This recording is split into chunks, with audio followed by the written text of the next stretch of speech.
आदरणीय जगदम्बी पाल जी, हमारे विशेष रूप से महामंत्री अरुण कुमार पासवान जी,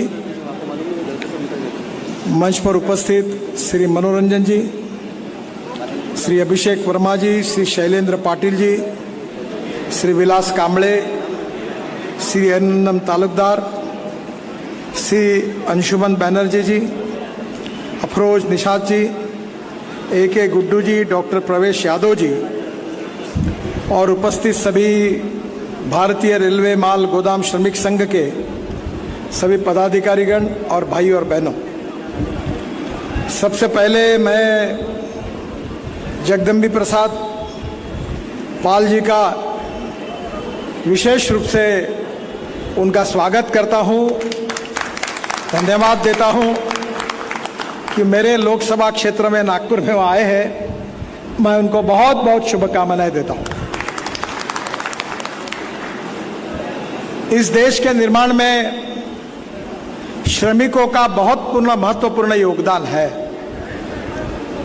आप सब लोग मेहनत करते हैं, परिश्रम करते हैं और उसी के आधार पर गरीब लोगों को अनाज से लेकर सीमेंट तक मिलता है। आपकी मेहनत, आपके परिश्रम, ईमानदारी से इस देश के निर्माण के लिए आप सबकी ऊर्जा आप खर्चा करते हैं।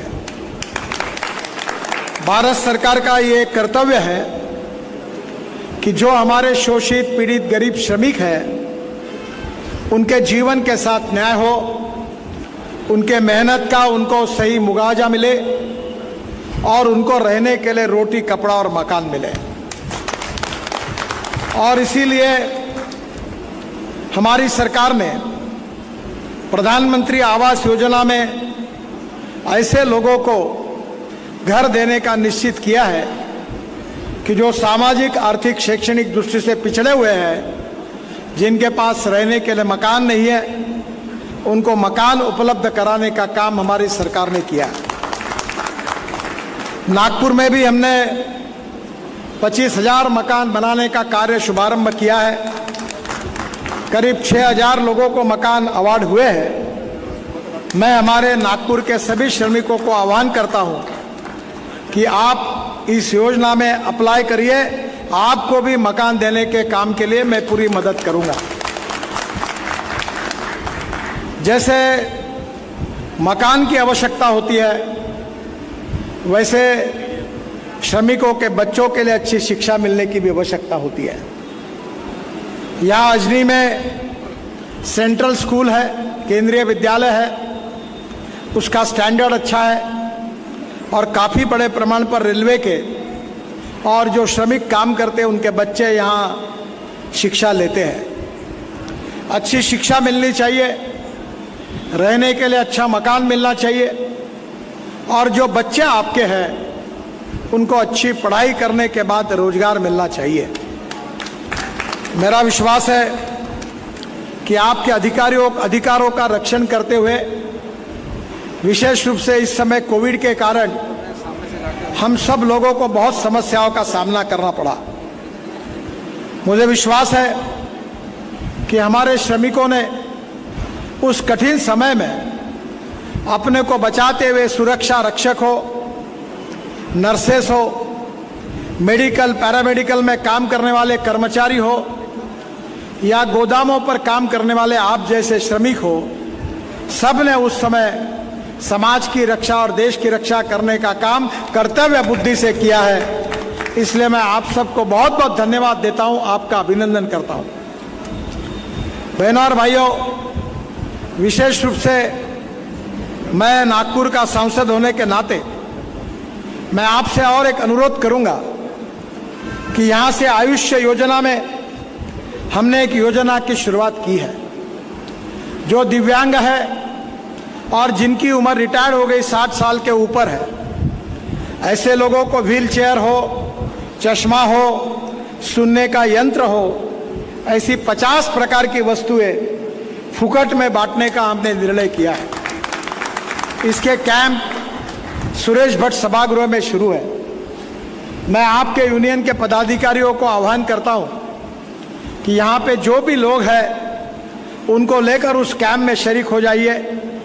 हमने कुछ जगह बसेस की भी व्यवस्था की है और निश्चित रूप से यहाँ के गरीब लोगों को ये सब सुविधाएं निःशुल्क देने का जो निर्णय हमने लिया है उसका आप फायदा उठाइए।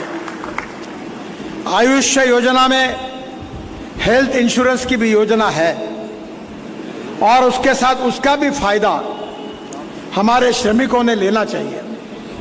चाहे हार्ट का ऑपरेशन हो, चाहे कैंसर जैसी बीमारियां हो, इन सब को मैं मेरे ऑफिस से नियमित रूप से हजारों श्रमिकों की मदद करते रहता हूं।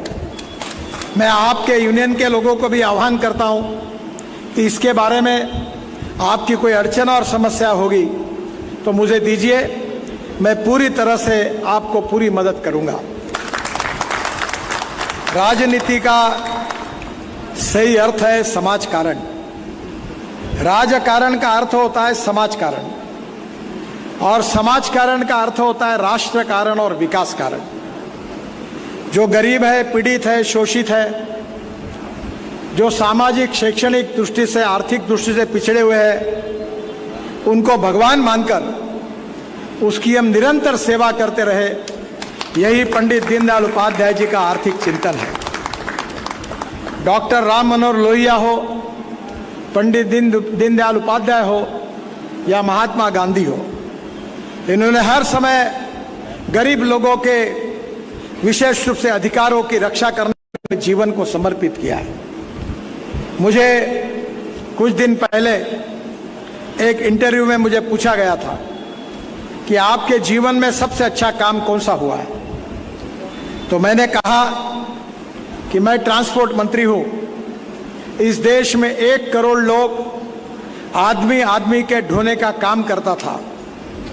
बंगाल में तो साइकिल रिक्शा ही नहीं, तो लोग अपने कंधे पर रिक्शा रखकर लोगों को ढोने का काम करते थे। जो हमारे मजदूर भाई हैं वो बोरे उठा उठाकर अपने पीठ पर रखते हुए जाते थे। मैं नसीबवान हूं कि आपके सबके आशीर्वाद से मैंने इस देश में ई रिक्शा की, ई कार्ड की शुरुआत की और 1 करोड़ में से करीब 60 लाख मजदूरों को, जिनका शोषण हो रहा था, जो आदमी आदमी को ढोने का काम करते थे, उनको मैकेनाइज्ड ड्रिवन ई रिक्शा देने का काम मैंने किया। मैं हमारे यूनियन के पदाधिकारियों को यह अनुरोध करूंगा, अब गोदाम में पीठ पे बोरा रखने वाली पद्धति को बंद करना चाहिए। हमारे सभी मजदूरों के लिए मैकेनाइज्ड ड्रिवन ई रिक्शा, ई कार्ड की व्यवस्था करनी चाहिए और उसी के आधार पर माल ढोने का काम करना चाहिए। इस प्रकार के शोषण को आप समाप्त करने के लिए आप सब आगे आइए, हम आपकी पूरी मदद करेंगे, ये मैं विश्वास आपको देना चाहता हूं। हम सब लोग मिलकर सामाजिक आर्थिक परिवर्तन के साथ इस राष्ट्र का निर्माण करने के लिए काम कर रहे हैं। जगदम्बी प्रसाद जी यहाँ उपस्थित है, वो हमारे उत्तर प्रदेश के मुख्यमंत्री रह चुके हैं, एक प्रभावी नेता है और संसद में हर समय शोषित पीड़ित लोगों के लिए अपने आवाज को बुलंद करने वाले ऐसे हमारे नेता हैं।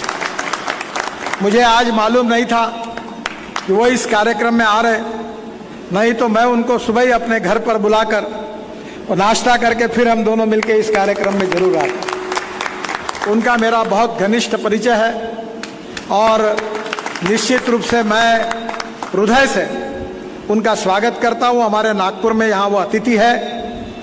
मुझे मुंबई में 1:30 बजे एक बहुत बड़े कार्यक्रम में जाना है, हवाई जहाज खड़ा है और इसलिए समय की कमी होने के कारण मैं पहले बोलने के लिए खड़ा हुआ हूं। पर मैं आपसे अनुरोध करूंगा कि शांति के साथ जगदम्बी प्रसाद जैसे हमारे जो बहुत बुजुर्ग और सीनियर नेता है, उनका विचार और मार्गदर्शन भी आप शांति से सुनिए।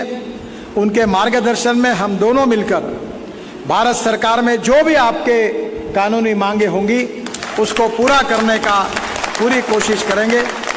इस विश्वास के साथ फिर से एक बार श्रमिक बंधुओं को मैं हृदय से बहुत बहुत शुभकामनाएं और शुभेच्छाएं देता हूं और जब भी आपकी कोई समस्या होगी मैं हर समय आपके साथ पूरी ताकत और शक्ति के साथ खड़ा रहूंगा। इसी विश्वास के साथ आपको बहुत बहुत धन्यवाद देते हुए मैं अपनी बात को समाप्त कर रहा हूं। और मुझे मुंबई में 1:30 बजे कार्यक्रम में जाने के कारण मुझे जल्दी जाने का आवश्यकता है, इसलिए आपकी क्षमा मांगता हूं। बहुत बहुत धन्यवाद। भारत माता की जय। नमस्कार।